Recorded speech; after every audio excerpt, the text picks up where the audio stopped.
ৰাত লৈ আমি টেম্পোৰাৰী থকাৰ ব্যৱস্থা কৰি দি আছোঁ। গতিকে এতিয়াৰ পৰা থাকিব পাৰিব, কালিৰ পৰা টেনশ্যন নাই।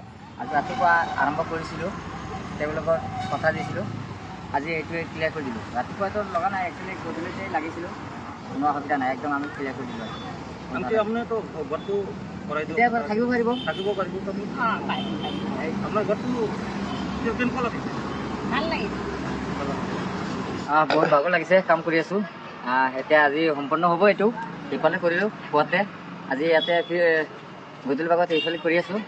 ইতিমধ্যে আমি টিন লগাম, যিমান পাৰোঁ চেষ্টা কৰি ঘৰটো কমপ্লিট কৰিম বুলি ভাবিছোঁ। যিহেতু আমাক বিভিন্ন সহায় কৰি আছে, সেইকাৰণে ধন্যবাদ জনাইছোঁ। ৰাতিপুৱাৰ পৰাই আমাক কামত সহযোগিতা কৰি আছে। আমাৰ কামটো হ'লে আমি ভাল পাম আৰু আমাক খোৱালে গিফ্ট দিলে। এইটো আমি কষ্ট কৰিছোঁ, যিহেতু খুৱাইছোঁ। খোৱা নাই নেকি? বহুত হেল্প কৰি আছে আমাক মানুহজনে, ইয়াত আহি পেলাই ইমান দূৰৰ পৰা কোকৰাঝাৰৰ পৰা আহি পেলাই আপোনাক ইয়াত হেল্প কৰি আছে। সেইকাৰণে সকলো সহায় সহযোগিতা কৰিব তেওঁকো। ভালে আছে?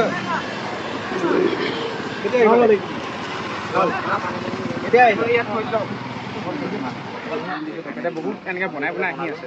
দুই তিনিটা ঘৰ সহায় কৰিব নোৱাৰি, আমাৰ তেনেকুৱা অৱস্থাও নাই। গাড়ী কৰিবতো পাৰি, আপুনি জানেই তেনেকুৱা মানুহ এজন বিজনেছ কৰিব, তুমি তৎকালীনভাৱে তুমি তাক উদ্ধাৰ কৰা বা তুমি সহায় কৰা। আৰ্থিক কৰিব নোৱাৰা, তুমি শাৰীৰিক কৰিব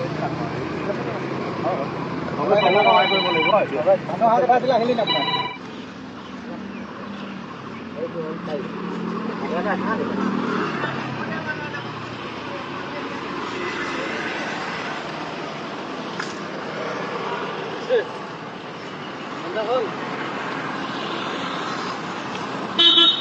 মাজতো ইমান নালাগে নহয়, সেইটো চলি থাকিলে হয় গাঁৱত।